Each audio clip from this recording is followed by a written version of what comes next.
there we are. Lean back. Okay. Episode 12, we? Oh, actually. Yeah, episode 11 as well. There we are. Stunning, right?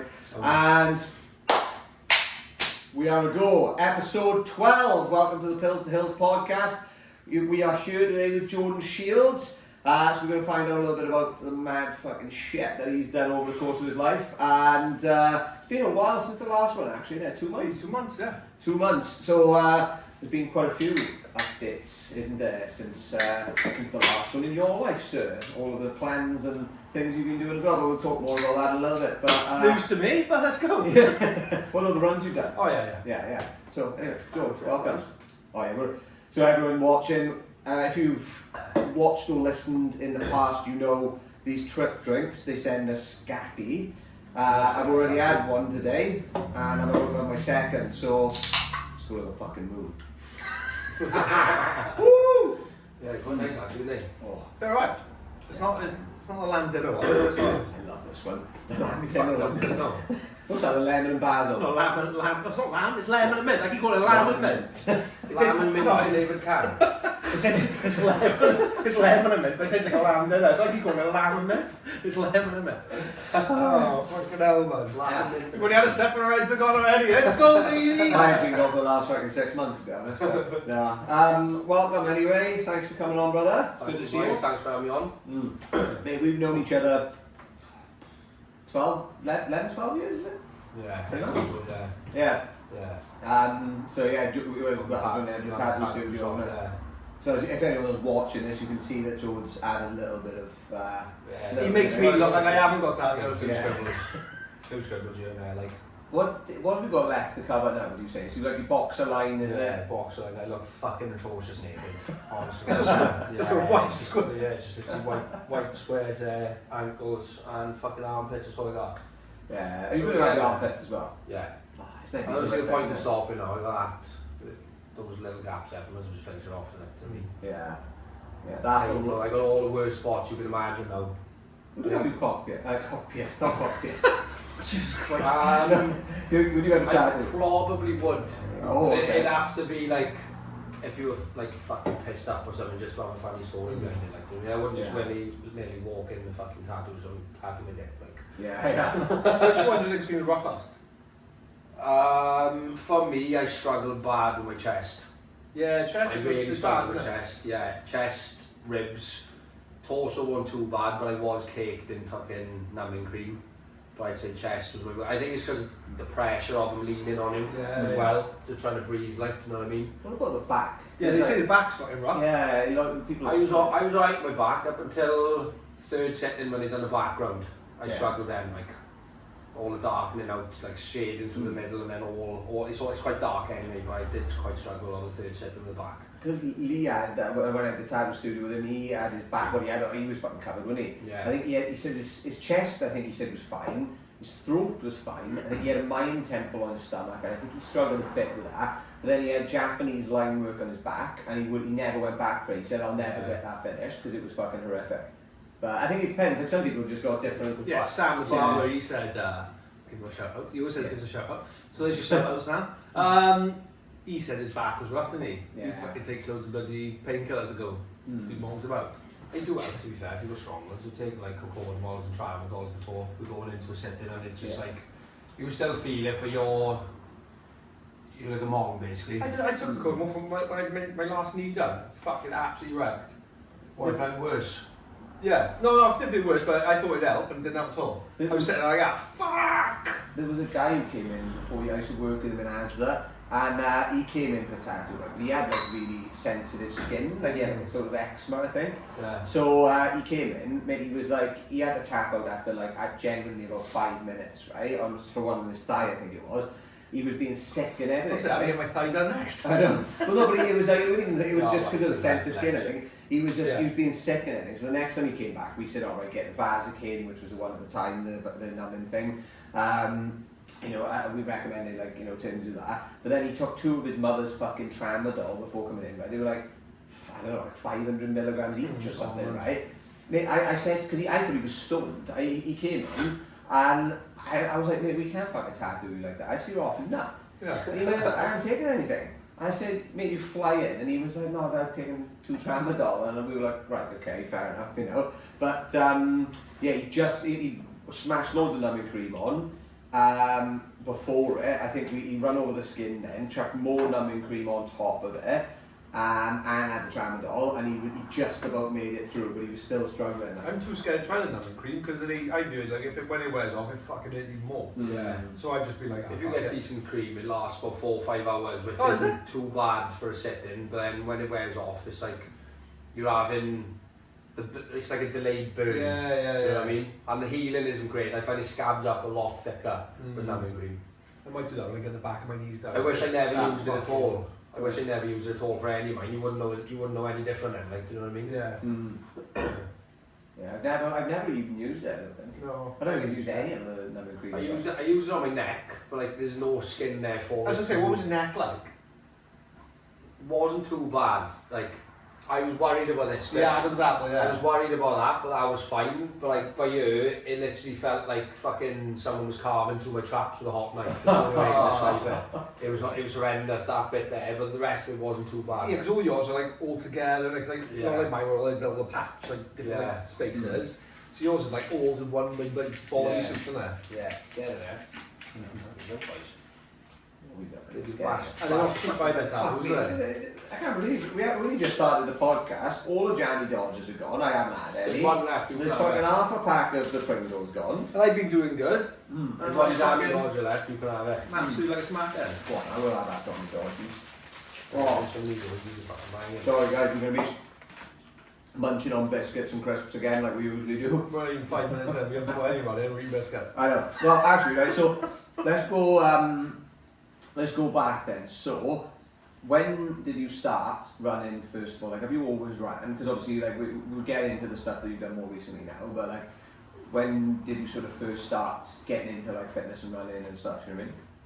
I've always trained like weightlifting, mainly bodybuilding since I was school, like 16, 17. Got into running when we went into lockdown because the gym was closed, and like I was just bored sitting in the fucking house, and I was like, I need to do something. So got into running in lockdown and I started really enjoying it, but I didn't have no like structure to it. I was just gradually just making my runs longer. I had no like idea of pacing or whatever. Basically, I was doing it just so I can I bought an Apple Watch. I was like, right, my calories are through the roof, go to Lidl's and smash a bakery. That was my mindset with it. Like, and I was still losing weight as well. And then we came out of lockdown, stopped, went back to the gym. And then last year, May, June time last year, my cousin Scott, he was like, oh, I'm going to get back into running. So I bought another pair of shoes. Saucony's, I think, they were really comfy to be fair. So just got back into like the 5Ks and shit. Like, when you first start, you hate it and you're running, like it's such a chore. And then just stuck at it for a couple of months, started introducing like intervals and speed sessions and all that just to mix it up like. And then it just went from there really. Never thought I'd be running fucking ultras in my first year, like, to be fair. So Do you know what, like you said about like, speed work, this and that, whatever. I've never done that, see, I literally just I've just always gone, I'm going to go for a couple of miles today, or do you know what I mean? I will have a plan with somebody else and be like, oh, yeah, we'll go for this much, and sometimes I'll just fucking send it on a run, other times I take it a bit more chilled and whatever. I've never actually had like a structure to it, and you've always said, like if I actually trained, I'd be fucking lethal, but I'm too much of a lazy, scatty twat. Just I've always tried, like since I've been taking it a bit more seriously the last year, I've always tried doing at least 1 or 2 like interval sort of base sessions a week. But this new plan I'm on now, I got like 3 or 4, so it's like threshold running, intervals and speed work. Like yesterday morning I done it on a treadmill, so I just fucking stared at the wall for an hour basically, which is grim. I can't run on treadmill. Yeah, it's grim. But it's like, you started off, you do like a 2k warm up and then you run for 5 minutes at your current 10k PB pace, right, which for me was around 4 kilometres. Like I done Swansea 10k the other week, running in 39:17. That's fine. That's flying. Yeah. So it's just quicker than 4 minute Ks. So do that. So I done that like 5 sets, and run at that pace for 6 minutes, hold back then for like a minute and a half, just repeat that and then cool down. So on a treadmill is doable, do you know what I mean? Like, or track, don't mind doing it on a track. Yeah, it's working for you though, because like you said, you've only been running like properly for the last year, and you're doing 39-minute 10Ks. You've done what other ones? So like your half marathon time was like hour 28, wasn't it? Yeah, 1:28:30 on a chip time. I've been trying to get at sub 1:30 for fucking years, and I can't get the bastard. Do you know what I mean? I think I've done hour 31 once, and I think I've been out in Cardiff the night before. Oh, sorry, no, wait, no, that. Yeah, I think it was hour 32 was that one I'd been out for a couple of beers, and I was like, I run to the start line, and then I had to run back to where my car was afterwards. And I just wanted to get it over and done with, so I just sprinted the bastard. But yeah, I think when I got at hour 31, I wasn't even intended on like running that day. I was just pissed off about something and just sent it and ended up doing that. But like I said, I've never been able to break the hour 30. I've never done some fucking 2 hours. I weigh about fucking 20 stone. No, to do it in my first year is bonkers. Yeah, like. Speed, going for speed does terrify me. Like, last week, when I was doing that 10K, I was like, right, I want sub 40. Just fried my head all week, when you're going to hold that pace.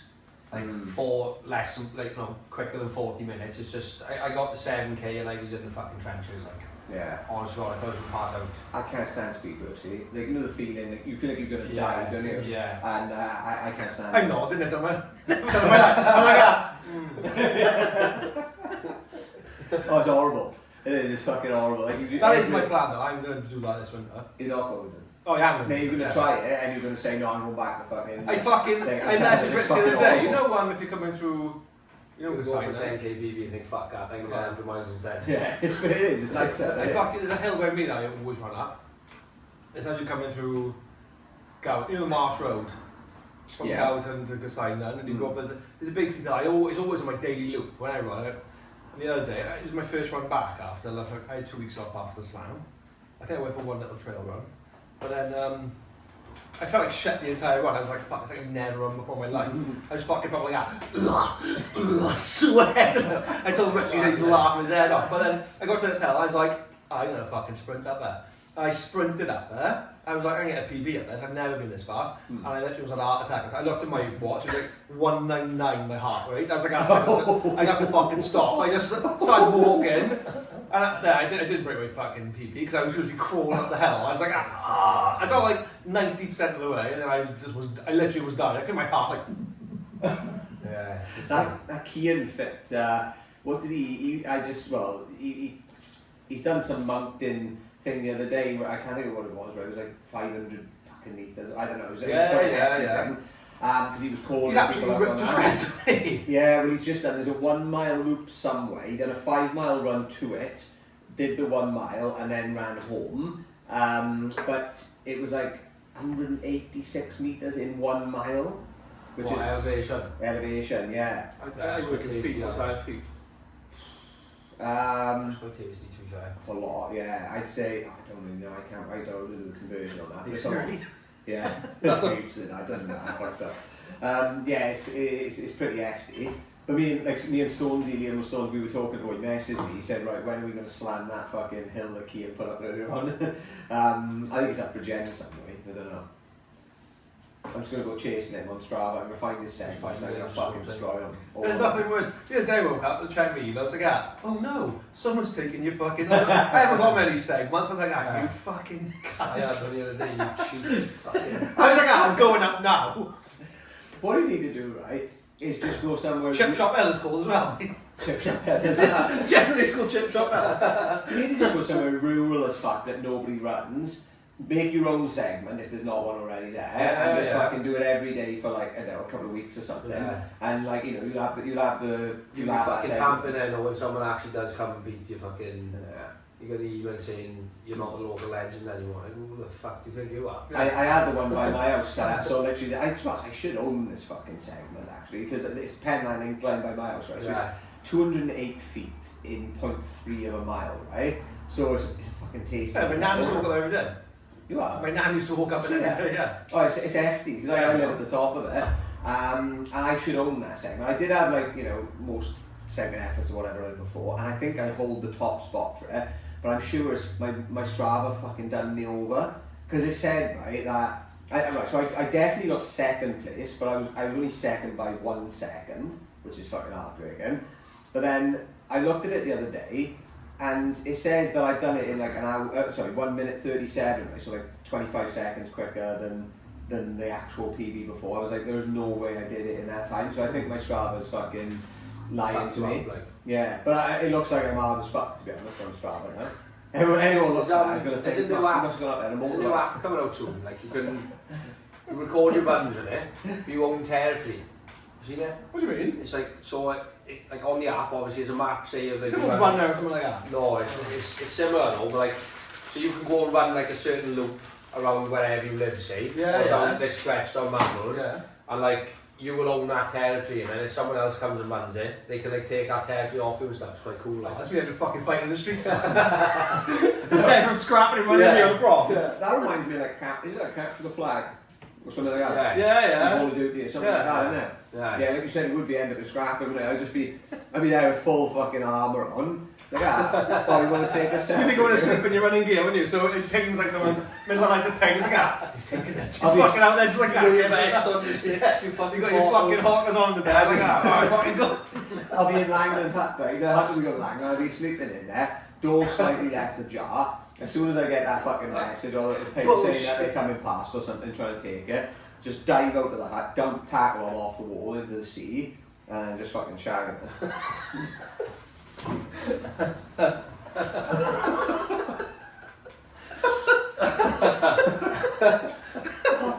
Oh, what are we like 10 minutes then? 10 minutes in the door. It's already getting scrappy, fuck it. I was expecting you to say shaggins. Oh, it's just going to get worse than that. But one thing we'll touch on, you said earlier on, like, Joe's done all this year. No, Joe's done all this. So many people this year have been smashing, like they've gone from nothing to running multiple ultras. Yeah, it's mental how popular. I've been trying to get massively popular this year alone. Yeah. You know what I mean, 2025 alone, like everyone's on it now, isn't it? Do you know what I mean? It's good to see though, like. Oh yeah. Like, do you know what I mean? I prefer it to go to the gym. You get a better head on from just going for a run. 100%, yeah. I'd much rather go for a run than go to the gym, like, do you know what I mean? You know, like people who are like toying with the idea of getting into fitness and that, just fucking go for a run, it's free. Could do a lot of Hyrox as well, didn't you? Yeah, that's what I'm working towards now. Is my first solos now in London. So what is that? I don't actually know what I do know what it is, but what is, you've got to do like... So you've got you've got 8 stations, and you've got to run a kilometre between each station. So the first one's a kilometre ski, then you run, then you've got a 50-metre sled push with 150 kilos. Yeah. That's fucking nuts. And then, does everyone have the same weight? You don't add more weight to? Right. So you have open weight and pro weight. So open weight is 150 kilo sled push, pro is 200, and then you've got a 100 kilo sled pull and a 150 kilo sled pull. Then you've got 24 kilo farmers carry, kettlebells, and 32. And I think the lunges are 20 and 30 kilos. I fucking hate farmers walks. Walking lunges. And then you've got a kilometre row in the middle. You've got fucking 80 metres burpee broad jumps as well. They're horrible. Love that. And then you got a burpee, didn't you? I love a burpee. And then you've got 100 wall balls just to finish you off after you've done all that. Quads be screaming like. Yeah. Fair play. Yeah, the judges are on it as well with the wall balls. If your arse isn't below parallel, they fucking no rep. Is it? Like fucking Eddie Hall, wasn't it? Not Eddie Hall. Who was the fucking guy who Thor? Was it the guy who played Monday? When he was trying to do the deadlift. No, was it? It was in the World's Strongest Man. Because that's how him and Eddie Hall fell out, because he was trying to, I think it was overhead press, and he was saying like the judge was like Eddie Hall's best mate or whatever. Yeah. And he kept saying to that Thor guy, no, that's not a rep. He's like, you know, but he was doing a rep or whatever. Yeah. It's mad that he down to somebody like that now. Do that again. That's actually thinking of, that's probably the bit I would struggle with, is the wall balls, right? Because my knees are fucked, right? And so like we're going down like that when I'm doing wall balls, I struggle with it. It fucking hurts. Struggle going down. I don't struggle going down. Never. Yeah, do you know what? I don't know why I haven't done Hyrox yet. I know I'd fuck. I've seen CrossFit. I've never done CrossFit. I know I'd love it. Is CrossFit still a thing now? It's still a thing. It's just more people, I think, have gone from CrossFit to Hyrox because it's less damaging on the body. It's more accessible. It is impressive some of the stuff you see people doing CrossFit, but it's so fucking injury prone. Yeah. If you get one of them movements wrong, you are fucked. Like, especially deadlifting and stuff. Like deadlifting is no joke. You can easily fucking when they're snatching the fucking bar above their head. Yeah. Once you go too far and fucking bust your shoulders backwards or something, you pop your arms off like. Yeah, you are fucked. I never forget when we were kids. Going on a tangent again now. Come on. That's reminded me when we were kids. Fucking hell, we must have been really young. Like I don't know, 10. Still in primary school, surely. And we were at a sleepover at one of the boys' houses, and he had like a fucking barbell, and we were all trying to fucking lift it like out of our heads. I was like, oh, wait, there you go, there. Literally, I fucking turned into a fucking candy cane. My back, like, I was fucking screaming. I couldn't let go. I was like, oh. That reminded me of that. It was fucking absolutely brutal. Did you do any like damage to it, or do you just? No, I'm not. I seem to be right. Do you know what? When you're kids, you can get away with shit. Hey, if you've done that now, you'd be in a fucking coma. I literally be fucking just like that, blowing my way around in a fucking Christopher Reeve in the middle of the show. I'm like, I want to go to the island.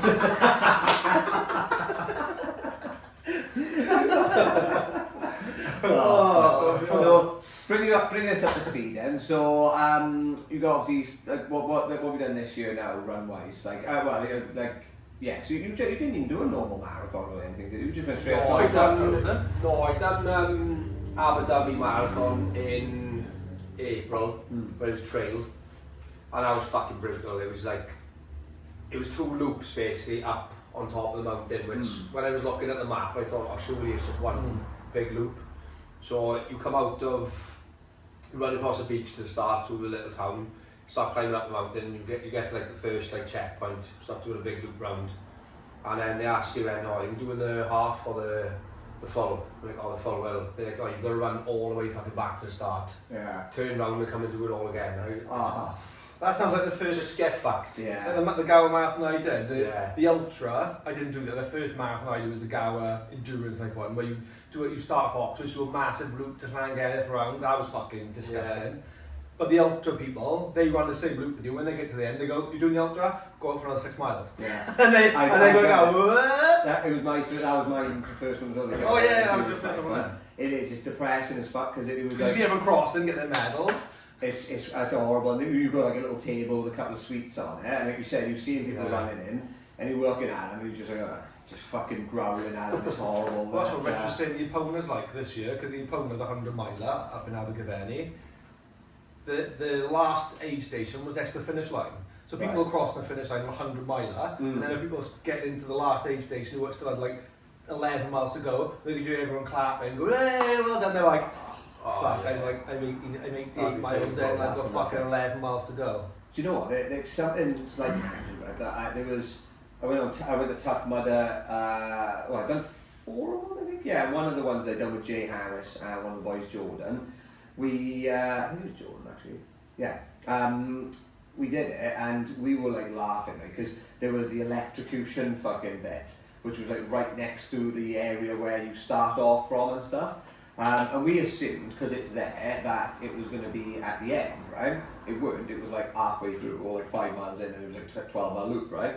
So we're watching people now running through it. Again, was getting battered. There was one guy who lost both his shoes in the mud, right, and got fucking slaughtered by this electrical stuff.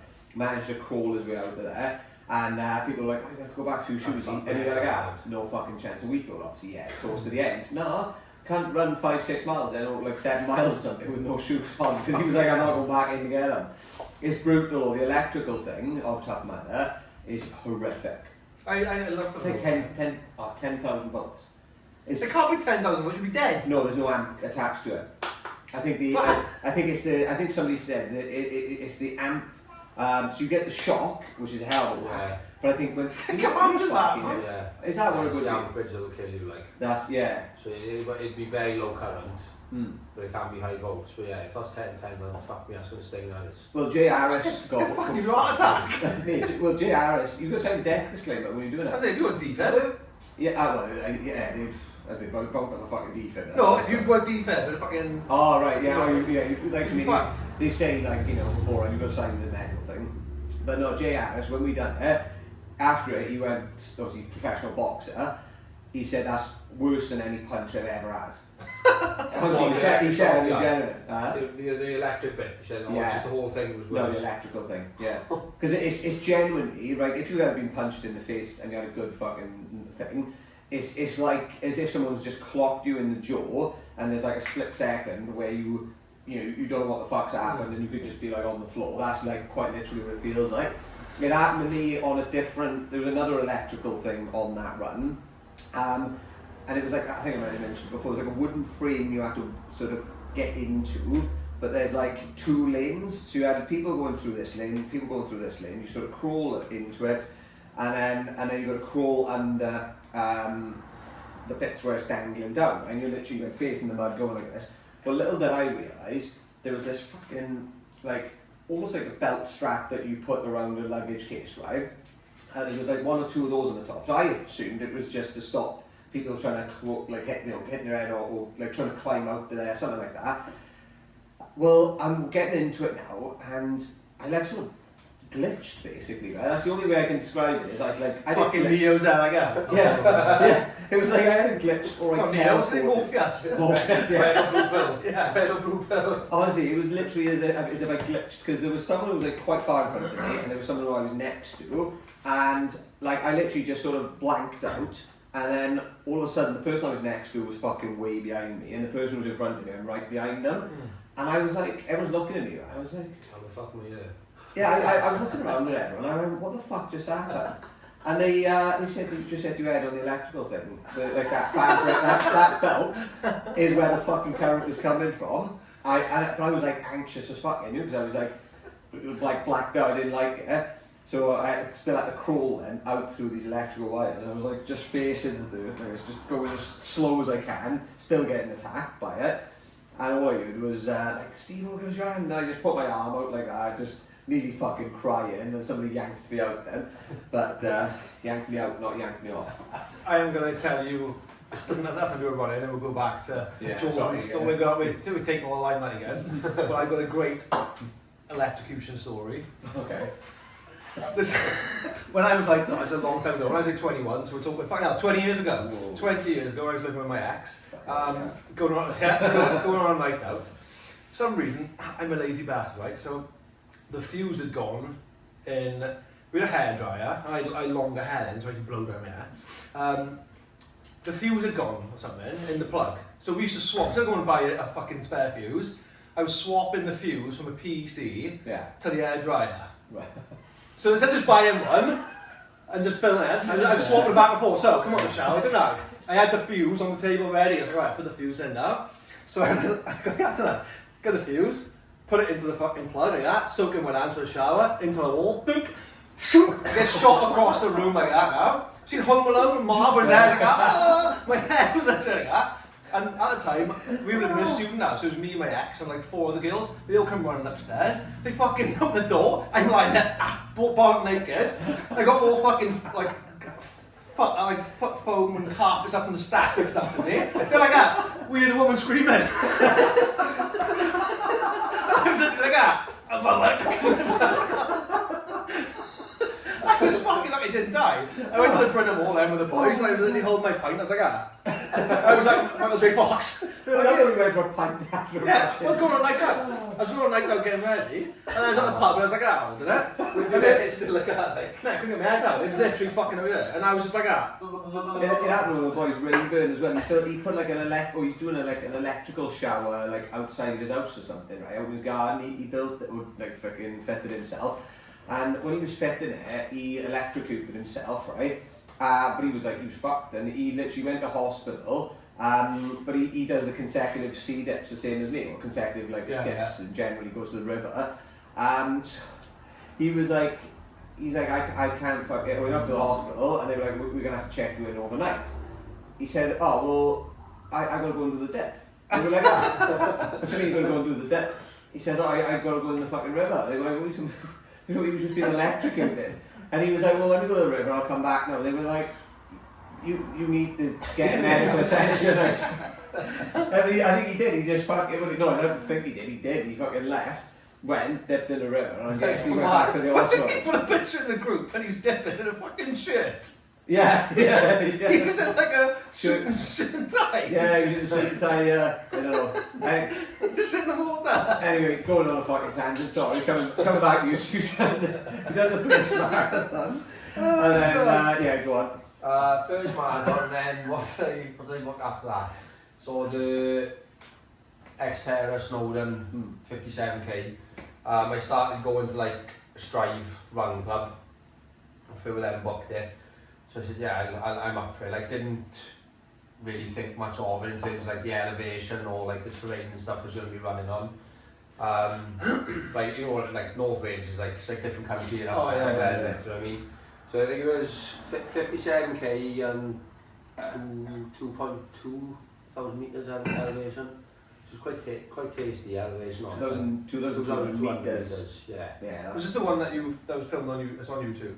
Yeah. So on the hottest day of the fucking year in Wales, which like I personally was alright with it, to be fair. I think I had my hydration, my food, everything. I managed to nail it all to a T on that day. So I felt sound going through it, but you were running past people and they were cooked. Like coming up from one of the last climbs. I don't know if you've been to like West Snowdon, you had Penna Pass car park. There was a climb coming up through the valley there. It's just relentless, just steep as fuck. And there's a guy on the bottom just fucking baked, like proper fuck, like he proper cooked himself. And then just to finish you off, and you had to climb fucking up Snowdon, which was good fun in that heat. Like Summit as well? No, it wasn't on the route to Summit, but because they cancelled the race at. Well, I got to 45k when they cancelled it. I could have summited it if we wanted to. A few of the boys did that. Will did it. Will was doing that. Yeah, of course. Yeah, so I could have summited it if I wanted to, but by that time I just had a fat full of running, to be honest. I just wanted to get down and get off the mountain, like. Yeah, that's right. Was it? I'm sure it was close to one of the Pegasus ones, or like the day after, I can't remember, but yeah. There was a couple of events on up there that weekend. I think there was one, people were running up and down there on the Slambears path as many times as they could in 24 hours. That got cancelled as well. 10 yeah. I think that's what he did, wasn't it? I'm sure Will done that up and down as many times. No, he has done. He was on about 10 van, up in Pendervan. No, but he did the Ultra that got cancelled because he cancelled it. What was the up and down thing you were on about then? There was another one up there. I think people running up and down Snowdon, the same path up and down as many times as they could in 24 hours. I'm sure that's the one he did. Oh, maybe because Simon, one of the boys, he did that Ultra because he got when it got cut off, he was tampered. Yeah, that one got cancelled as well. They had started like late in the day as well. It was like 12:30, 1 o'clock in the afternoon. Oh, is it? That's Yeah. Well, that's like peak time, isn't it? The one I ran, I think it started at 6:30 in the morning, which is it's ideal on a hot day. Yeah. You've got a good few hours before it starts getting baking. Like. Yeah, 100%. That's so weird. Why would they start at that time? That makes no fucking sense to me. Come start midday. Like the whole route, to be fair, you were just exposed to the sun. There was a couple of bits where you were going through forestry and stuff, but it wasn't like long stretches, you know what I mean? So you were in that heat all day. Yeah, I don't know, because it was it was hot, wasn't it? Yeah, it was about 25 degrees, wasn't it? Yeah. It was alright. It wasn't hot the year before, was it? The year before was definitely a bit hotter when I done it. Yeah, I think. Well, when we were driving up, it was fucking frost on the cars and shit, wasn't it? I know, I couldn't believe that, because what? Was it July? It was July, no, August. Start of August, yeah, when we were driving up, it was like when we were hitting some of the lower valleys, on the car it said 4 degrees, it was frosting. It was towards the end of the day. Guys walking the dogs in fucking coats and beanies and that as well. It's just August, like. So I got the official racing picture, I got my fucking David Dickinson fucking bargain up. I'm not a mahogany, I'm like, what? I forgot look at the picture. Fuck, it's been an easy time the last 15 hours, not running like a marathon. Because that was fucking no cover whatsoever, was it? Well, so like obviously that was your second Ultra then. Yeah, it was second. It was your second Ultra. Yeah, it would have been about 3 weeks after my first one. But yeah, I think I caught the bug straight away just from that slow. It's mad, isn't it? You know what I mean? Like, I was, like when you mentioned the EDDUM straight away, I was like, yeah, fuck it, let's do it. Like, you know what I mean?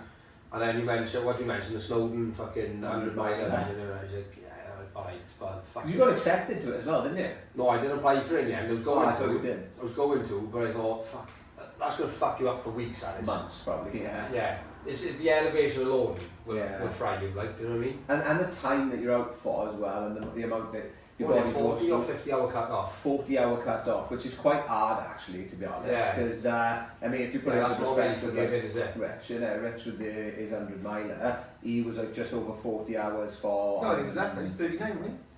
What was he? It was about 40. Yeah. Maybe, Well, on the Sora. Yeah, it was about 40, and the elevation on that was, I think, maybe a little bit less than what that Snowdon one would have been. I think the Snowdon one was like 5,500 metres, I think. 5'7", yeah. Yeah. 5'7" metres. I don't know what. I know the odds was like 18,000 feet, but whatever that is in meters, it's probably about 5,000, I reckon. That's Yeah. tasty. Stinking. 36 The Eddum was elevation, that's mental. Eddum 9,000 feet, isn't it? Yeah, 9,000 yeah. feet. The last Snowdon one, you spend a lot of time hiking that way when you're not running. Yeah. Yeah. You know what I mean? Mate, I'll never get on the Eddum. Obviously, I fucking sprinted off, and I was in first place. Well, sorry, so Will was in first place somehow. I know that, I Fucking- don't know. Yeah, for the first, because I passed him, I went, what the fuck are you doing in first place? Because it was like day 5 or He day went 6 off with or a something. fucking rocket. I was I like, know. oh, I'll try and stick on his tail. He just thought, I was like, fuck that, I'm not doing that. I messed it, I fucked up big time, it was a bad idea, I really shouldn't have done it. Because like, you know, I was like obviously about 15 miles in there when you caught up with me. And people were just picking me off like fucking, you know, for ages. Like I was in first for a bit, then I was like sort of second and third. And then after about 7 or 8 miles, then I dropped down to about 5 or 6. And then yeah, it was like, I think about 15 miles in, I was thinking about quitting, like I was this fucking close. So like my head was gone at this point. And then you caught up with me, didn't you? By where the army lot were I think. Oh, but Yeah, the that was big mine, the was it? That was the first time we'd seen them, wasn't it? Yeah, or was it just after that, I think it was, wasn't it? Just after we'd seen them, yeah. Yeah. And I literally I said, oh, fucking hell, I was like, you flying, like. And you just coming, just flying past, smiling your head off. You were like, yeah, come on. And yeah, we were with each other for miles after them, weren't we? Like, for quite a while. I think we got, I can't remember what checkpoint it was, but it was that one with the grass hill that was literally like that on the bottom. As you're in the checkpoint, you look behind you and the grass hill. Checkpoint 4, that is? Yeah. Yes. I think it was about 35, 36 miles in. I got to the top of that hill and I just plummeted. That hill was brutal. I started fucking spewing everywhere as soon as I got to the top. And you looked at me and you went, you're in a fucking dark place, and you said, yeah, I'm fucked here, like. And that next section was easy. I know it was that last from that checkpoint to that checkpoint, because there was one hill there, and I literally just sat on top for 10 minutes. I got to the top there, and I went, fuck it. I was just eating a fucking chocolate bread like that. Like my fuel at this point, my fuel and my hydration, everything went out the window, and like with the heat as well. Yeah. I think I just cooked myself, so I got to the top of that hill, fucking spewed everywhere. Ryan carried on, and it was like, I had all those fucking, do you have those spikes? Oh yeah, it's weird. Yeah. Honestly, like I didn't have it as much this year, but last year it was doing my fucking tits in. I was obviously every 2 minutes I'm getting stabbed. I had like thin socks on as well, so they were like proper coming through. So I remember sitting down on this rock, took my shoes off to get rid of them, like, you know. I was sitting there and I was like, fuck, I feel like shit, yeah. So I farted and I was like, oh shit, oh this ain't good, I can feel it. I can shit my pants now. Yeah. So stood up, looked, and I could see a fucking, like a portal, but it must have been at least a mile. I was like, I gotta get there ASAP before I shit my pants. Got there, I must have been in there for about 10-15 minutes, and it came out with 3-stone lighter. So, right, let's go. Got to the next checkpoint, then got loads of food, and me was like, fuck, back to life, finally. Like. It's mad that you go like that, isn't it? Like roller coaster. Yeah. I went to a port. Emotional roller coaster as well, like, you know. Oh, fucking yeah. Battling your fucking your head off with yourself, like. Well, it's like, yeah, like I said, when I was going to quit, I might have already said this in another episode, but when I got we haven't filmed since. Since the end? No. Haven't we? Oh, fucking hell, yeah, we have. No, we haven't. Shit. Well, I was thinking then, I was like, yeah, so like, well, because I went out and I was like, right, I want to get fucking top 3 or top 5 this year, because I was 8th last year. Last year. Yeah, I think it was And so I went out like a bat out of hell, then I just fucking like throwing pace. Yeah, But fuck me, the guy who actually won it this year, I was with him, well, I was in front of him for a bit, then I was with him. I'm sure he did, didn't He he? set the course record by like 50 minutes. 8 hours, wasn't it? 8 hours 15, I think it was. Yeah, something stupid like that. He done it by 50 minutes, I think, the course record. Yeah, So he said he walked across that finish line like he just ran a fucking park run as well. But it's like you said, you know, the emotional side of it, because like I because everyone was picking me off, and because I knew then I was going to struggle to sort of, you know, get the sort of time that I wanted, the position I wanted. In my head, I was like, you know, fuck it, you know what, I'm just going to sack it off. And like Reece came past me in the van, obviously Reece Jenkins, and he was like, you know, said, oh, what's happening? I'll give you a fist bump or whatever, and I was fucking that close to calling him up, like, he wouldn't let you behind the car and say, I'm fucking quitting and get me in that van. You know, he probably wouldn't know. Yeah, he wouldn't even draw what you were knocking. He was doing off. 100%. I did 12 miles in. Do you reckon that? 12 miles in. I was. I swear to God, I was 12 miles in. I think it was just after the first checkpoint or something, and I was fucking that close to knocking on the edge. Yeah, you were absolutely. I rang you at, the first time I rang you, you said you'd just gone past 14 miles, and I was on about 12 and a half, just behind you. So yeah, do you reckon all your head was just fucking gone because you were like getting too competitive? Yeah, that's exactly what it was. I think because physically I was like, oh, I'm fucking struggling here because I've gone so fast. Like I just sent it way too quick. So my body was you like, probably weren't thinking either, fuck, I've got 50 miles here to do either. You just wanted to run fucking fast. That's what I find sometimes. Yeah, it was like, I think that's what it was. It was just like the competitiveness, because I'd set that thing of like, oh, I want to get this, and then people were picking me off. It was just like taking my energy, and also I was already feeling a bit fucked. So that's why I don't like the competitive shit. Like, I don't like actually where it takes my brain. Like, I like me against me. Some adventure. I was talking to a guy actually on, I think it was just after checkpoint 2. He was running on his own, like older guy, was talking to him, and he said, he was asking me like, oh, like, how long have you been doing ultras and all, like racing and stuff like that. I said, it's only my second one. And he was like, oh, my only advice I can give to you is, he said, don't get fucking sucked into someone else's race. He said, guarantee you'll pass them like 5 to 10 miles down the line anyway. So he said, just always run your own race. Yeah, there was a guy who he overtook me and put me into 4th place actually. By this guy did. So Salvis with his Briscoe does them all. He's an animal. He won like 3 or 4 out the first few, yeah, he's a machine, right? So he was in second and he took off. And then we had that other guy who won it, who was in first then. So I was in 3rd for a bit. Then another guy overtook me. And he had like, you know, like the little pack thing running for you, right? Like rather than a running vest.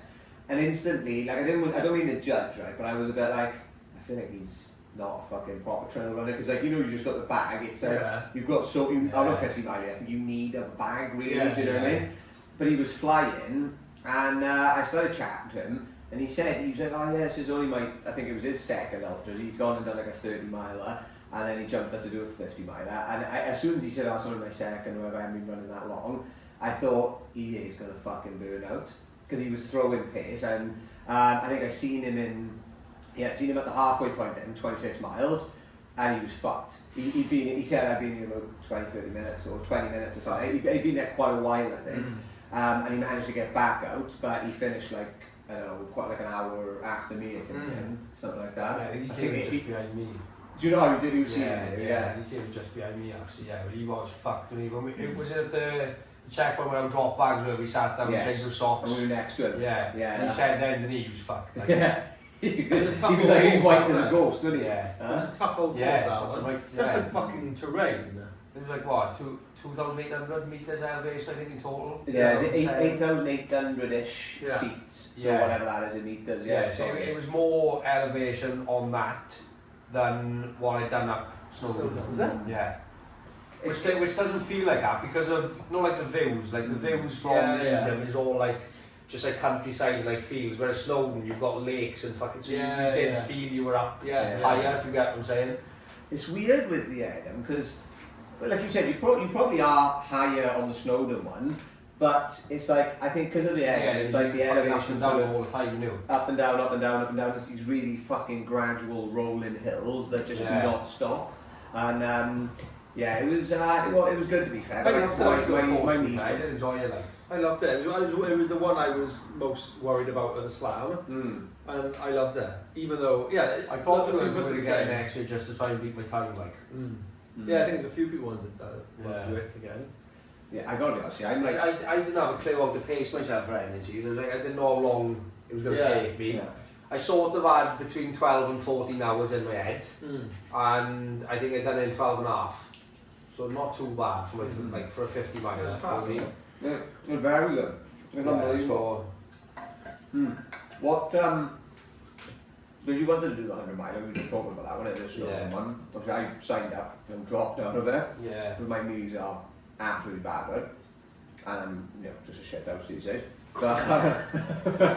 But like, would you definitely do what you want to do 100 mile next year? Yeah, definitely. So you do Hyrox stuff, you said, and then I'd probably go back to the long distance running. It's addictive, isn't it? Do you know what I mean? It is really addictive. Like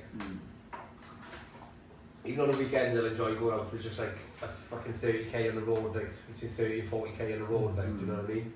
So yeah, I think I'll probably chase the longer distances next year a bit more. I think. yeah. I don't know what I'm going to do yet. Will either be the Epona or what was the one I said earlier, the Dragon from The Dragon one. Yeah. Well, so actually, that's talking about 100 miles then. We get rich entry. Yeah, go on. You talk about yours? Nothing much really to say other than no, I loved it. Like I said earlier, we did speak earlier, didn't we? Was Before. that your first one? Yeah. Is it? Yeah, because you just saw the mix in it. So like the original plan was Sarona next year. Yeah. So that was the original plan. A few of us, me, Rich, Lee, and Craig, we were all like, right, we'll do it next year. Yeah. And then Ben from Sporting Mind obviously reached out because we were raising money and said, oh, we've got 2 free spaces. Do you want them? So me and Rich were like, well, may as well. We gave, it seemed like the perfect opportunity. But yeah, for those who don't know, it didn't finish it. I got to 65 miles and literally had a fucking mental breakdown. I was like, my wife at 7 o'clock in the morning crying my eyes out. I was like, I can't do it. Like, my feet are fucking gone. That's the point I want to get to be fair. That's why I want to do something like I'm just. With my wife? Alright, then just joke. Your head's that fuck, your ring is like.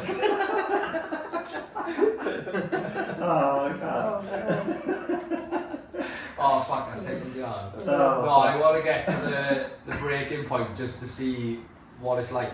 Yeah. Just to see what it's like and what goes through your head, like. Yeah, it's mad. I've seen the Rich because like Rich, like it seems like I'm making excuses or whatever, but Rich had like a massive why. He's had such a good journey from like where he's come from, and I knew going into it, right? I knew going into it when the shit hits a fan, my why isn't big enough for me to get to. I know for a fact. I'm just doing it because someone's like, do you want to go for free? And I'm like, yeah, I'll give it a go. But it pissed me off because I never really struggled with blisters, and my feet were fucked from, well, to the first checkpoint. So I tried looking after them, whatever, and it's like exactly like you said. Like you said to me, when you go through the night and you haven't slept, the littlest things will like seem like massive things. And once we got out of that checkpoint in Aberystwyth, and it was through the night bit, it literally felt like every step was fucking on glass. I don't know why I didn't put any music in. I didn't take any tailwind. I always drink tailwind on that, but I didn't take any tailwind. So I did a few things wrong. But I was saying before, like I go back now and do it again, Andy and F. I loved it so much. Like the atmosphere, just going into it, the feelings, everything was amazing. Everybody, like the community, I loved every second of it. The atmosphere with trail running compared to the road. It's a lot more relaxed. People are more get you going. Like the road, it's just everyone's going fast. Yeah. Do you know what I mean? Obviously, you don't get checkpoints like they do when you run like marathons and shit like that. It's just an adventure the 100 miles. It was nuts, like. It's rewarding, isn't it? Because obviously we had to go in, so we got to like mile 20, and then you've got to go inland round the estuary. Yeah. We've got to go round the marathon. So we were like, I ran all the race with Chris White, our #1 podcast fan. And before I go any further, I'm going to say a massive well done to Chris and Richard because they fucking smashed it. Yeah. But yeah, we were like mile 20, and we were looking over the estuary going, that's mile 46 over there.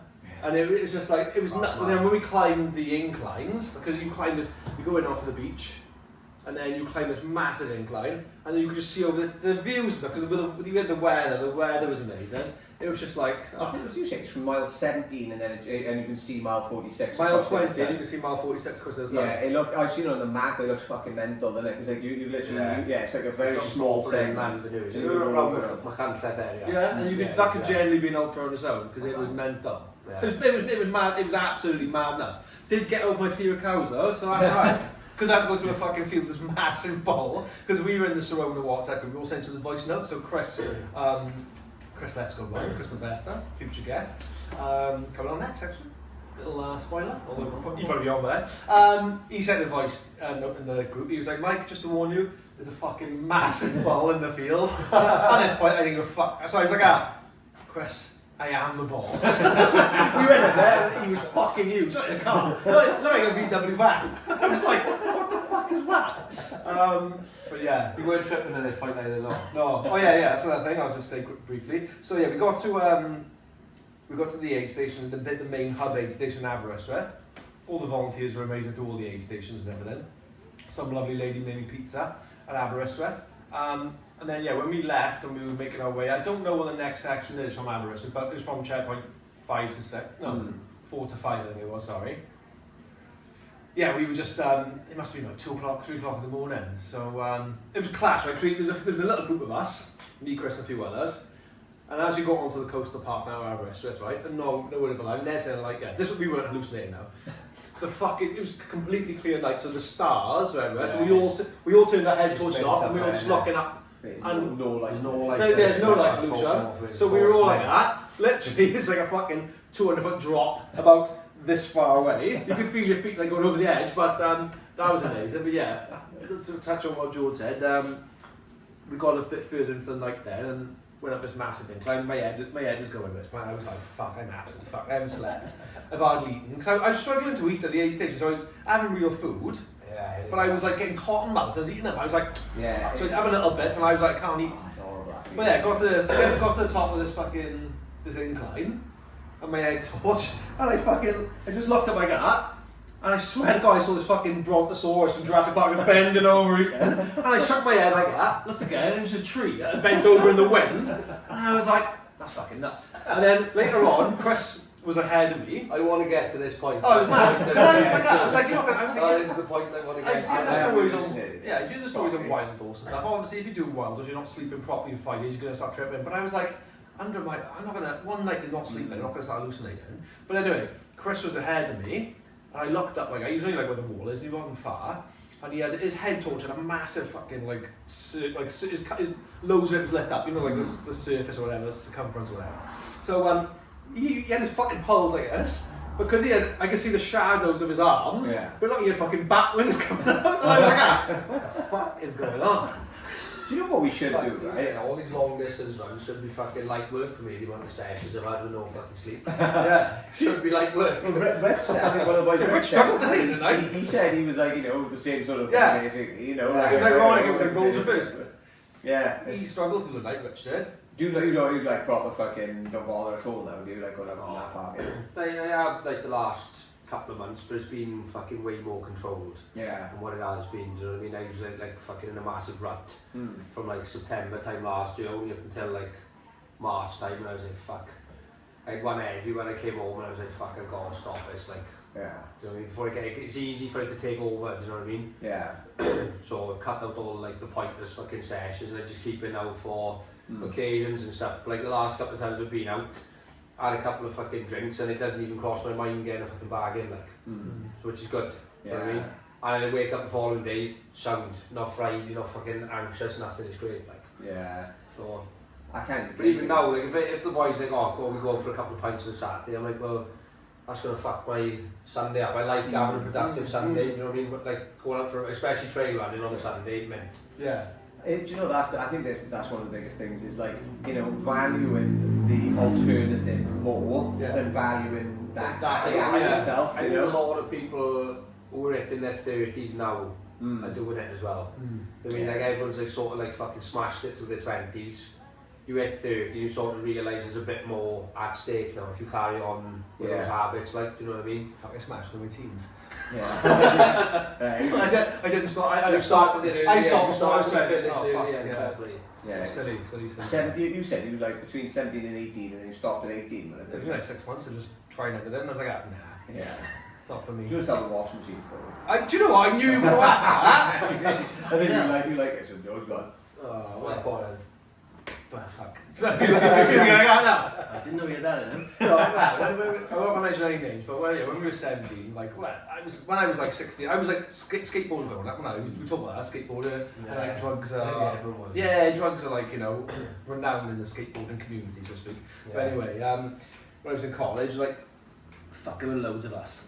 I don't know if any of them listening, if they are, fucking hell. I won't mention names. There were loads of us, right? And we went on when I made time in college in Llanelli. yeah. I'll give like a short version of the story. But basically, we just tried acid for the first time. I think I was 16, no, 17. Fuck, I was 16, no, 17, between 17. Yeah. My mate's brother at the time, the dealer, so he literally give us a fucking, like a menu size over there, like A4 size, just a fucking acid. You know, knock yourselves out, so we were all like, fucking hell, class.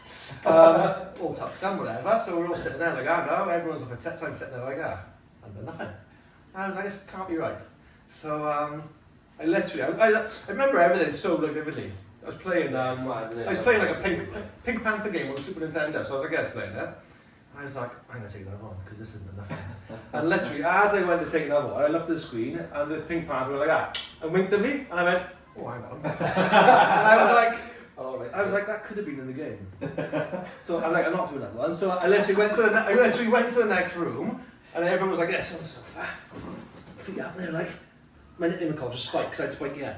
They were like, Spike, fucking watch the floor. And I was like, what are you on about? Floor? Nothing wrong with the floor.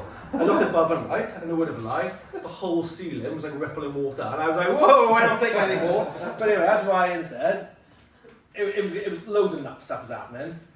The two things that stood out the most, the main nuts one, was we went down to the petrol station to get fags. Right. While off your tits and after. Yeah. And bear in mind, this is a Wednesday, right? I got college the next day. And my mother was the college nurse. So yeah, we go into this petrol station, right? And I go in, and I look at the person on the till, and I'm like, yes, right? The fucking receipts flying up in the air, and I was like, what the fuck is going on? So we're all looking around now like that. And I went to one of the boys, I gotta go piss, I'm gonna piss myself. So anyway, I go to the toilet, have a piss, I'm like, fuck, I'm off it. This is bad. Come out. That's another, yeah, come out, and I looked up. I don't know if this is real or not, but they had like, it can't be real, no fucking petrol station has video collection, do they? It was like, you can rent video, you can rent videos, and it was like late 90s, early 2000s, so yeah, maybe. But anyway, this bit definitely wasn't real, because it was like fucking 100 foot high. So I remember looking at all these videos going, and the only one that stood out was a James Bond cover, but it was Michael Caine as James Bond, like this, and I was like, never knew Michael Caine was James Bond. Anyway, come up with the petrol station, one of the boys stayed sober, and he's literally looking at this. And I'm like, what's the matter? He went, you need help. I went, what's the matter? He went, what's the matter? I said, you're lucky we haven't been arrested. I was like, what? He went, I'm buying fags, and behind the lady, I'm looking at the security camera, and you're pissing all over the fucking crisps. I was like, what are you talking about? I went to the cubicle. He went, there is no cubicle. So I was like, you are? So my head's completely gone now. And I was like, what? He went, there isn't a fucking toilet, you mad bastard. You'd be pissing all over the... So I'm like, fuck. So anyway, we get back to his house. You tripped and you were in the toilet, like. Oh yeah, flat out, flushed the toilet, locked the door, everything. Like the whole time, it wasn't like that, because it's not like, it's been so long, but it's not like the movies where things pop up and stuff. It's more like just shapes and stuff and things move, but occasionally there are nut stuff. Anyway, we're in the kitchen, I'll get to the point. We're in the kitchen, and my mate's dog was called Spike as well, which was actually real. So we're sitting in the kitchen, and my mate Owen, the names! I haven't seen him for 20 years, it's fine. Anyway, he said, right, Spike, I want you, he had like a big bowl on his table, just full of like pine cones and shit. So he's like, I want you to tell me I want you to find out how the pine cones go. And as he's talking, right, he's like in full on army gear.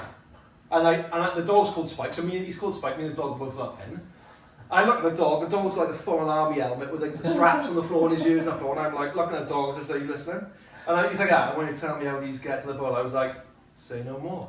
About an hour later, right, I got my head looked fucking, I'm pretty much on half my body in the washing machine, right? But the mad thing was, I had my head, I was in the kitchen like this, everything's fine, put my head in the washing machine, I was in space. But I was like that, it was literally like kitchen, put my head in, the universe. I was like, what the fuck? So I was like, this is nuts, I gotta take a picture. So I found a disposable camera, managed to squeeze my arms right into this fucking, into this washing machine. And one of the boys, he said he came through the kitchen door, and I went like that. Took the picture, the fucking flash was on, so it completely blinded me. But he was tripping, so he said he came into the kitchen. He saw my arse hanging out of this washing machine, and there's like heavenly white light like beaming out the thing. And he said I came out of there, my eyes were like fucking spinning around, and I was like, oh.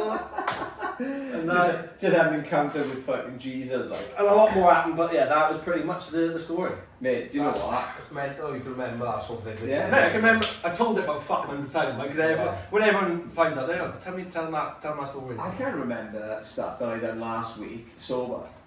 Do you know what I mean? Like, I some people are like, oh, how was your weekend? I'm like, I ain't got a fucking clue. I usually say to them, I'm like, it was probably good, but I ain't got a fucking clue what I done. And I probably did about a million things, but it's just, it's only like when I actually sit there and think about it or whatever, I can record it back. But it was stuff 20 fucking years. It was ago. one and done, so I never tried it again. That was me done. What's your madness experience? Madness experience. I've had one really bad one, was proper fucking shit me up before. I was in warehouse project with the boys, and I was watching this fucking DJ. He's like really fucking hard and dark, and I was like, right, here we go, this is a bit of me. And all I remember was like, it was like a fucking bomb went off. It was like ringing in my ears. It was like, fuck, something's not right here. Like, so I get really warm, and I was like, nah, alright, okay, write it out. And then all I seen was like these fucking tombs and fucking crypts and shit popping up around side me. I was like, what the fuck's all this about, like, innit? So right, okay, looking around, all the boys are fine. I was like, right, do I say it or do I just write it out? Right, wrote it out. Comes up and these gates just popped up in front of the stage with fucking hell written on the front. Oh. And as the song was building up, they would open slowly, and then as the drop came, it just went like a boosh, everything was on fire, and I was like, fuck yeah. That sounds fucking horrific. Yeah, and then it literally just snapped back out the guys if nothing had happened. And then we were going to go into the other room and watch something else, and I just I completely blacked out, and I felt like a fucking electric shock in me, as if it burst me back to life. Yeah. I said to one of the boys, I said, what the fuck just happened? They said, you literally just hit the deck as if you'd been fucking shot in the head by a sniper. And I was like, what? Did I really? And they were like, yeah, we fucking carried you out, sat you down, gave you away, so no fucking security now. So you know, after that, and I was like, nah, I'm done. Shit myself, yeah, proper shit me up, I did Yeah, if you were bad, unfortunately, I only did it once, we didn't have a bad one, but we were super, someone told me, we were super excited about trying it, I can't wait to try it, it's going to be a laugh, and someone said, if you try hallucinogenics or whatever, it does play on what kind of mind frame you're in, because one of my best mates, won't say names again, he took acid and fucking watched the Matrix. Oh yeah, you know, counselling. His head is absolutely fucked. The Matrix at the best of times sober is a head fuck of a film. So if you're watching it, he said he was sat next to his mate, and his mate just played the acoustic guitar like that, and the neck of the guitar was touching his shoulder, and he was fucking melting into him. He was like, oh, he was like fucking fusing with his body. See, you know, I never done anything like that. I mean, you're going to India now. Everyone thinks I'm a fucking a crackhead, to be honest. You know? Honestly, I think people do. I think people think I'm a right crackhead, and I'm like, no, I literally I have not done fucking party drugs in a long time. I think coke 10 years ago, literally 10 years ago, and I never liked it anyway. Never got over there, enjoyed it. One of the few I've never tried. Yeah, do you know what I mean? So psychedelics I think is slightly different, but I've never done a really full dose other than DMT, which is a completely different thing. And you don't really take DMT recreationally, not really. You do that more a spiritual awakening sort of. It's like ayahuasca, isn't it? Yeah, so that's it. It's the DMT is the psychoactive compound within ayahuasca, but then there's 2 different types of DMT. One's NMDMT, which is from the bark of the tree, which goes with the other tea leaf then, which makes it ayahuasca. Or you got 5-MeO, which is the one I done, which is from the back of a frog. Yeah. I didn't actually have a frog, like I didn't nick a frog. But just necking a frog. Neck the frog. To be fair, that is one thing I was missing for 3 days. That was Neck the frog. And missing for 3 days. That's one thing I was worried about before like doing 100 milers, because I haven't done anything for fucking Jesus Christ over 20 years. I was like, oh fuck, I don't want to like hallucinate because my head will go. But it like I was speaking to Rich, I was like, oh, because obviously he hadn't hallucinated on like a run like that. But after speaking to people, they were like, oh, it's not like, it's all natural in it, so it's not you take it on it. It's just like your eyes are playing tricks on you. On the big ultras and stuff like that, it comes from sleep deprivation. Yeah. So it's not as like intense and scary. Yeah. Well, and just in the night in general, I think. Yeah, the night just fucks with your head anyway, doesn't it? Yeah.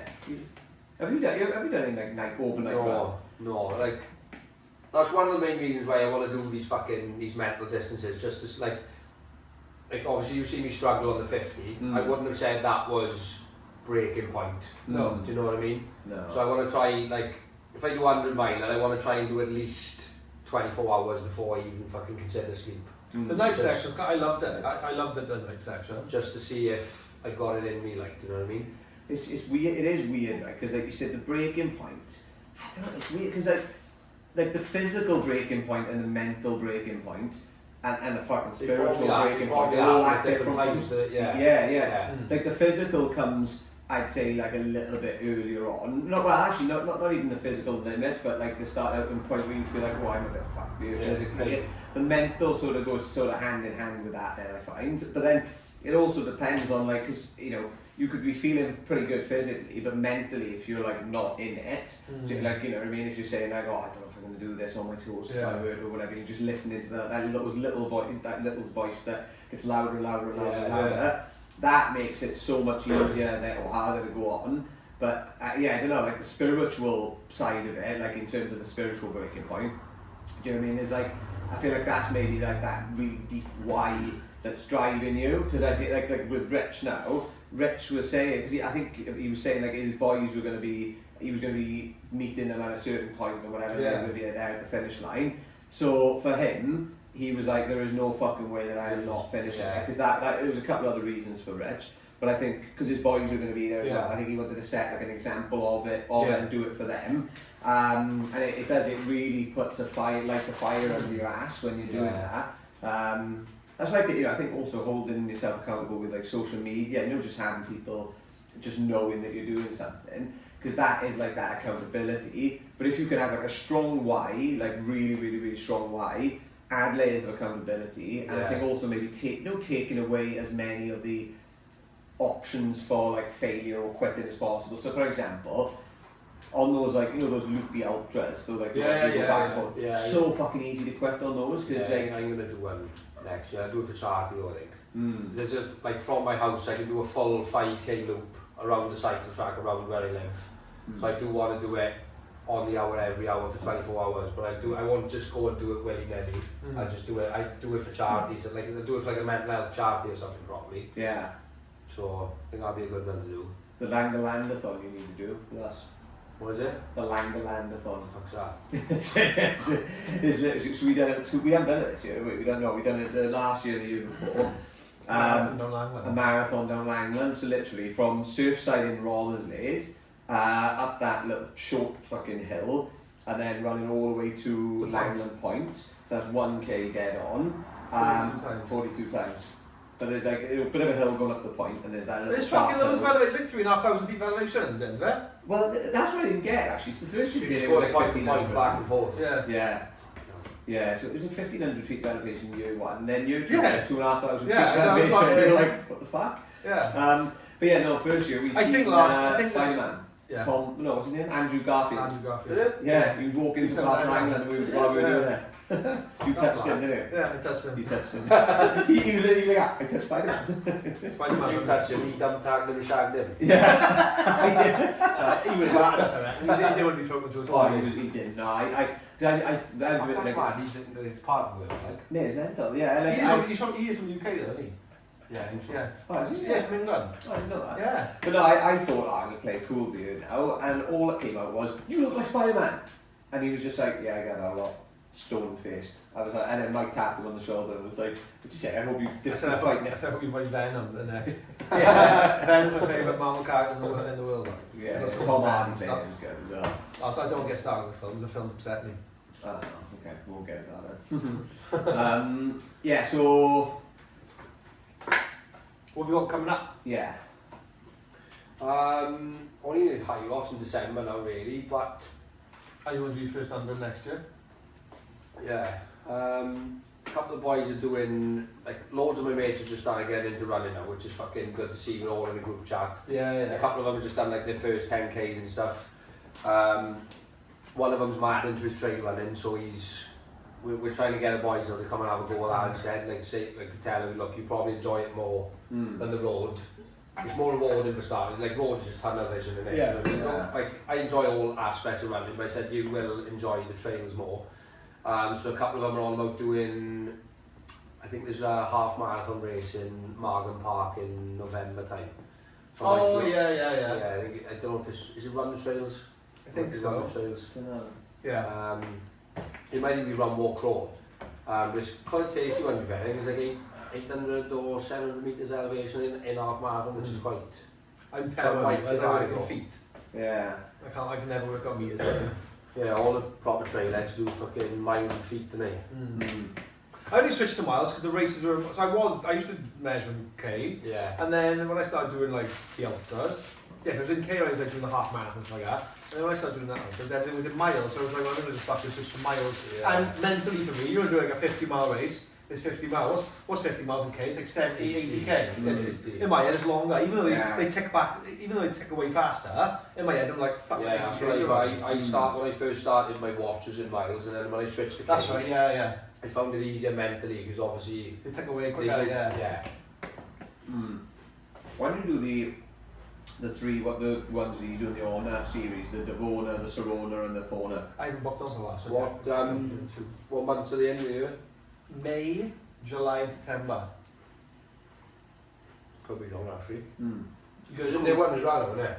Devona. that's Yeah. part of it, yeah. Is it? That's what it's September. That's like right up mid Wales area. Yeah, that's class, Yeah, isn't it? that'll be meant that one. Yeah. That's the only one I When's that? September. September, yeah. I booked on to the Sorona and the Epona. How much are they all together, all three of them? I think the early bird one's like 190 quid, but I'm not sure if whether they'll offer, because they haven't really said anything per yet. race? Yeah, but I don't know whether Reese will do like when you do the slam, you get like a discount of like £40 or whatever it is, so I don't know whether they will do like a discount if you do all If you've three. got They'll three, You get a yeah. pound, don't you, if you do three? No, originally Reese said when we saw Reese in the Howard before, he said about the idea that he had this new 100 miler and they were going to do like a 100-mile series, and he mentioned that there'd be a crown, so me and Rich were like, what? But apparently, I don't know, it's not like public knowledge, I don't know what it is. It's not a crown or anything, but I don't think they've, Do you reckon you'd have to do the wild horse? 200? fuck, originally the plan was 2027, we say that, but I think it's, in my head, like, That'd be quite nice. What's the one, the South Wales one is from Chepstow to Rossilly, innit? there's a new one next on Midwell. I think that would be quite nice. The South Wales would be quite nice. Like. The only thing is, they moved it to April, so if the weather's fucking April's a bit up in the air. Yeah, when I've done the 100 mile attempt on the 1st of May, there's twice I've done it, it drops, it's sunny in the daytime, it has been sunny in the daytime, but then in the nights, like between sort of 3 and 6 a.m, it drops to about fucking 1 degree. Yeah. Literally, yeah, and it's bolting. And But that is, it depends where you are and it depends what the weather's One like. of my mates, Aaron, has just signed up for the fucking Dragon's Mark. No, the mad cunt. Fucking hell. Yeah. That's so expensive as well. It's like $2.5 grand, isn't it? It's about $2 grand just for the ticket alone, and then obviously the mandatory kit and stuff on top. Which is like expensive as well. It'd be cool as fuck to say you run the length of Wales, though, wouldn't it? Yeah. No, I don't know why. Fucking hell.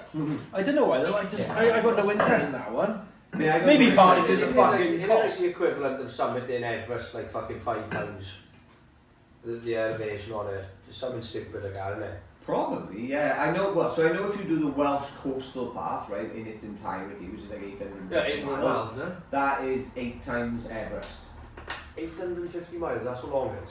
850, 860, yeah, the Welsh So coast. Where would it start and finish? Chepstow and goes up to it. To Pass off as Dyke and all that. Conwy Castle, is it? So you'd go Chepstow around the south coast, around West Wales and up. Yeah. Yeah, either way, you go up, wouldn't you? Does it count? Was that no? Yeah, that's the Welsh coast, but it doesn't count when you go inland, does it? No. No, so when you go inland and down the Offers border, Dyke, that's yeah. Offers Dyke then, is Yeah. Offers Dyke border. Yeah, you'd have to go that way, wouldn't you? You'd have to go along the south coast. Or if you start Or you start in you'd north have and to come go round, to the corner and come round. yeah. That's what Rhys Jenkins done, because That's right, he set the part of the thing for it. Faster than time. FKT, yeah. Someone beat him recently, actually. I think he did like 20 days and a couple of hours, and somebody beat him by like a day or like a couple, like, yeah. What was he doing for like sleeping out? Did he have like Oh, camper yeah, van crew, stuff yeah, and wrong crew? Yeah, camper vans. Yeah. We didn't really talk about much on the. Yeah, you'd have to have a crew for something like that, wouldn't you? We didn't really talk about it much on the. When we interviewed him on the podcast, did we? The Welsh Coast Bath. No, well, I mean, he's done so many fucking Yeah. mental things. It was like that would seem like nothing to be. Yeah. But yeah, no, it's 8 times Everest the elevation is, and just in the Pembrokeshire coastal path, that accounts for 2 times Everest. Like, that's how fucking hefty it is. And obviously Ceredigion as well, then I'm guessing, is just ridiculous, yeah.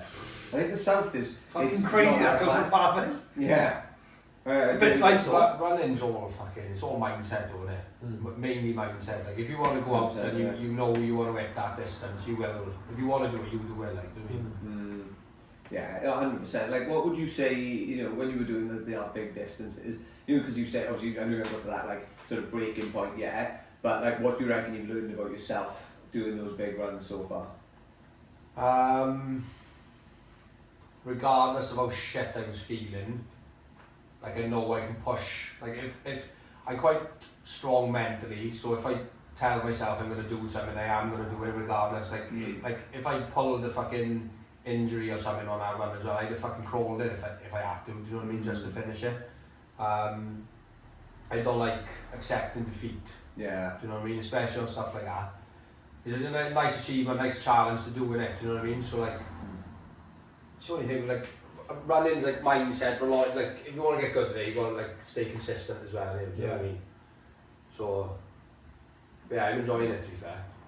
I think one of the biggest things for me is like the you know, the confidence that comes with doing something you didn't think we could do, or that was very difficult and that other people don't know, or don't like attempt and stuff. Do you know what I mean? It's like, I feel like that self-confidence, self-belief that you get from there, I love it. Do you know what I mean? And I always, when I do like talks and stuff, I always say to like the kids in schools and colleges, like, you don't have to go run a fucking ultra-marathon, but I'm like, just find something that you find tough and challenging and difficult, and like, you know, just basically like challenge yourself to do it, or to try and do it. Because I said, even if you fall short, you will end up learning so much about yourself and about it's another goal for you to work towards, then, isn't it? Yeah, and it's transmutable into other areas. It's like, if you think, oh fuck, well I can go and run, you know, a half marathon. I never thought I was going to be able to do that. All of a sudden, when you feel like, oh, I don't know if I can get this job or whatever, there's going to be somebody more qualified. You can go, well, hang on a minute, actually, why am I believing that that's not why I can't do that? Do you know what I mean? It just gives you that little bit of extra, sort of a bit of a boost, I suppose. You know? As cringe as it may sound, it's definitely fucking saved me just getting into running it off. Like, coming out to my like fucking bad habits, just going out and just getting fucked all the time.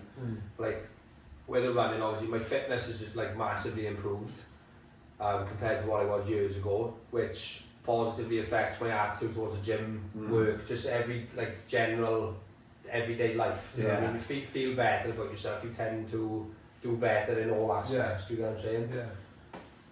Yeah, 100%, nothing cringe about it, man. It's like, I think you said, you know, I think... like, you know, if you're trying to, like, inspire or, like, motivate people to do it, like you said, it's, like, it doesn't have to be running. Like, just find something you fucking enjoy doing and you're a bit passionate about, and stick at it, and it'll fucking work for you, like, do you know what I mean? 100%. Yeah, no, and, like, you know, if you're putting your body in, like, you know, if you're looking after your body and you're feeling good physically, mentally you end up feeling better as a byproduct. You know what I mean? It's like you change your physiology to change your, you know, how your neurology and how you're thinking, essentially. Like you know, Tony Robbins talks about it. You know, he does. I think he calls it like priming. So in the morning, you know, gets up and he sort of like does the, you know, like sort of pulling down as if you're trying to rip down the ceiling, you know, and like, you know, he does a couple of those. Sort of breakfast. Yeah, just yeah. But like, flashbacks. Oh, you're the petal stage of the way, pressing all the crisps. Yeah, he just does that, but like it's just basically getting the blood moving and changing your physiology, and like you know, so you're just like mentally much more raring to go and feeling pretty good. So like after that run just now, I you know, felt alright before it, but like you feel better after a run. Yeah, I done a run just now, jumped in the sea, and I got in the car after I spoke to you, didn't I? And I got in the car on the way here, and I was like, I feel fucking lovely now. So yeah, it is. It's once you don't do it for a while, don't do it at all, and then you go and do it. It's like, you know, it's fucking banging. Fuck. That's one thing I'm definitely doing though for next year, because these 100 milers. I've said it's gonna happen. I'm gonna be in the fucking best shape of my life, because that lets me down all the time with my nutrition, because I'm just a fucking greedy bastard. You've seen the fucking shape on you now. You're shredded. Fucking Shreddy Krueger. It's like I fucking look after now. That's like I've had to block you on Instagram. Look at him, man. Look at him. yeah, I have to fucking try and look after now. Like when I done a bodybuilding plan like 2 years ago, and I was still very much in my fucking partying phase then. So as soon as I finished it, I was just straight out on the rippers every weekend, and then eating fucking shit constantly. I think I must have lost it all within 3 weeks. Literally, it's all it took me like 3-4 months to get in that shape, and I lost it in about 3-4 weeks. It doesn't take long to lose it, does it? No. Like I was literally just said, I was only bodybuilding, and now I got the running and stuff in. So I should stay like relatively lean now going forward, which is what I want to do. I've never wanted to be big. No. You know what I mean? It's mad though, because a few people have said, like Luke Merritt, he was one of the slammers this year. He said he put on a stone doing Instagram, doing the fucking slam. And there's not much to him. He's like really tall, but I put on a stone doing. What's the slam again? The 600 miles in the 6 months. How long?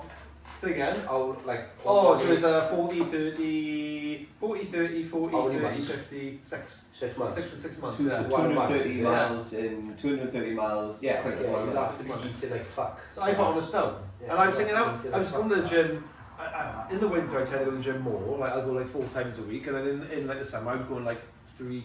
Like I'll do like 2-3 times a week, but I'll do like full body sessions. But in the winter, I'll do like push pull, legs, and then another like body session or whatever. Push pull crack. Yeah. No. That's terrible. Yeah. You need to fucking go have a long. Mate, that CBD's at me now. I'm fucking long on, look yourself. But yeah, that's the plan for next year. Try and get. Well, no, not try. Will be in decent nick, because it's not easy trying to shift 16 stone around the fucking trails. Yeah, do you know what? When I go to India now, I'm fucking 9 stone to come back. Yeah, I know. I walk straight past you in the street. Hello, man. Yeah, when I go to India now, it's obviously it's like with Rishikesh, it's right next to the Himalayas. Yeah. I'm fucking telling you, I'm gonna be up them mountains. I'm gonna be up there cutting about, and like I was even thinking. You're like, oh, no, I think I want to do whatever. I think I want to do an ultra road next year as well. I think. That I want to do my. I want to do it like Croatia, sort of Montenegro area. I'd love to do it in America. Or Italy around like fucking Lake Garda or something like that. Something nice. There's bound to be good. Oh yeah, it's fucking right. Yeah. There was one I seen in. It's in the desert somewhere. It might be. I don't know if it's Morocco or something. There's one in the desert. Top of Andy. Yeah. It's I think it's a 50. Is it 50 miles? Maybe it's more than that actually. It might be 100k. I don't know. But that's in like the desert. But I think it's you can imagine that would be fucking brutal. How much battery got left in that much? Have a look. Before it fucking dies. That sounds nice. That's fine. Yeah. Oh, you got quite a few, but you can got a couple of bars. Yeah. No, that you don't have some cool. fucking psychotic tendencies or whatever to be doing these big fucking. It's not. You got to be a bit fucked in the head. Sure. Someone asked me the other day, they're like, "What are you running from?" And I said, Hannah said that, didn't she? Yeah. Probably from my own fucking ways, if anything. Yeah. Just, I'm enjoying it that much, and how good it's making me feel these days. Like I can't see myself going back to those shitty habits. Like, do you know what I mean? Yeah, but this is what I mean. It's like I think at the start of the year, I cold turkeyed for about 15-16 weeks, didn't touch no booze, fucking that, and I felt great. And I was gutted then when I fucked it up, but I fell back into like a little rut for a couple of months. And then, like I said, I had that one heavy one and woke up one day and I was just like, fuck, this needs to fucking stop. Like, you know what I mean? Because my head was fucked at this point. Proper bad, like. and it was affecting, like, you go out to an heavy one on a Saturday, you come Monday, Tuesday, Wednesday, Thursday, you only just about feel normal on a Thursday. Yeah. You have like 2 normal days and then you go fucking do it again on the weekend and you're just in that. Yeah. It's just like, I was like, training was out the window. Just felt like shit, eating shit. I was like, nah, it's got to stop. Well, I'm drunk for 9 months and I went to that school reunion, didn't I? On the weekend. I'm drunk for 9 months. Well, I went to Dublin for my wife's 40th in, when was it? July. Had a couple of pints of Guinness because I love Guinness and I was like, I have to try Guinness in Dublin. So, but I only had a couple, so I wasn't pissed. But yeah, went out the other weekend for like a school reunion and I was fucking hammered. I was fucked all week. I was like, like you said, I was fucked on my training because I tried going to the gym on the Monday. I was like, I'm not even bothered coming back the rest of the week. It was just pointless. I was just like, fucking. It literally is poison, though. You know, you see so many people talking about it now online and whatever, but it quite literally is poison. Do you know what I mean? Like when we think, because we've normalised like a hangover. Do you know what I mean? Or we've normalised. We normalise the celebrations, don't we? Like a come down's not so much normalised. It kind of is, you know, but it's also like a little bit more sort of taboo. Whereas a hangover is like very like normal. Yeah. But it quite literally. Culture as well, I think. Yeah, you know, it's like with any celebration, there's always booze involved, isn't it? Yeah. Wet the baby's head and all shit like that, innit? I'm definitely sober curious, so I do like think about going like completely sober, just give it a go. I was wondering what the fuck that was. Yeah. So, yeah. I've seen loads I like of that term, sober curious. Yeah, I've like seen loads of videos about it popping up soon, and like every single one of them say nobody ever regrets going sober. Like once you've had a good stint sober, like you just feel fucking class all the time, do you know what I mean? I am getting a drink now, to be honest. Like I had a couple of beers with the boys on Saturday. It was the first time I'd like actually been pissed in probably like a year or something. I didn't even know. But like I'll have like the odd glass of wine, 1 or 2, like maybe not even once a month, probably like once every 2 months now, maybe something like that. Like I just don't really, I just don't really like enjoy it anywhere near as much as I used to. Yeah. But like, you know, what we were saying earlier as well, I think like, you know, you just, as long as you value the alternative, which is like maybe getting up and seeing the sunrise or going up and getting into the gym and stuff, you value that more than the fucking partying side of things. You know, that's when you can start to really change things. But Dom Hodge, actually, right, who owns Revive, he said to me before with regards to like baseline, right, so that was his former gym name, but like he said, if you've got your baseline sort of here, which is like how you feel and think and this and that, whatever, blah, blah, blah, but then if you're obviously like, what do you call it, like, let's say you're going, you know, we're having a beer on Saturday night, your baseline in terms of how you feel is going to drop, right, and then it takes you maybe a couple of days then to get it back up to that baseline, but you know, like if we're like, you know, drinking then, and we're not sleeping properly, or we're eating shit food as well, you know, and then we're not going to the gym perhaps because we feel like that kind of goes a bit further down. But then for it to try and come back, then we've got to, like, it takes a little while to sort of get to that stage. But imagine then now you're going out on a Friday, then following Friday, whatever, you're maybe not fully recovering essentially, but then you're sort of bringing it back down, and all of a sudden that baseline, if anyone watching, probably like, when you're listening, you're not going to know the final look at it. But, you know, essentially, like, your baseline level of how you're feeling in general, day to day, ends up being much lower because of these habits that are sort of bringing you back, you know, down and down and down and down. But that becomes your new normal, so you might not necessarily realise actually that you feel like really shit, or like you feel much worse than you were feeling. It's usually with like the physical markers we look for, so it's like, oh, you know, I don't know, my skin's fucked, or I got bags under my eyes. My skin's fucked? Yeah, you know, like people's diets and shit, like spots and stuff like that. You know, or I put weight on, or I'm out of fucking shape, or whatever it is, do you know what I mean? We look for those physical signs, and I think, because the harder, I feel like this, is sometimes a bit harder to like really like quantify, do you know what I mean? Yeah. So fucking, you know, basically what I'm trying to get at is, look after yourself, don't be a fucking head kiss, you know, keep your baseline. My skin's fucked. Simon Weston will email gas. That's a good fuck, yeah. Oh, God. Right, Jordan, anything you want to fucking touch on? Any positive message you want to send? Anyone you want to slag off publicly? No, like, any shout outs, because I know you like that you're in that. Are you a sponsored athlete for that No, I just fucking. I'm involved. I'm like fucking just. I'm trying to push it out there. Give him a shout out. Give him a shout out. Yeah, strive. Always The in the strive. Yeah. gear's quality. Always in the strive for your boys. It does look lovely. Yeah, it's banging. Feel I quality. think I'm going to pick up one of those. I love running Yeah, fast. it's good stuff. Boys, obviously. Outstanding. Yeah. Yeah, it's good stuff to be fair. I'm going to sniffle that. Right. I was going to say, fuck. Talking to Rich after the, he put a lot of perspective to me actually, talking to him after that thing, and he said like, he was mentioning when he went through his struggles, and he said at the time he didn't realise it was the start of something better, which is when I think back to when I was going through my rut. For me, didn't realise, so if anyone's going through fucking a tough time, just fucking hold on, because it probably is going to be the start of something good and you don't even realise it. Like, so just hold on and just keep doing what you're doing. Nice, I love that. And maybe like testament to Rich that you said there as well. Yeah. Rich 14 months ago, you say? Rich 14 months ago.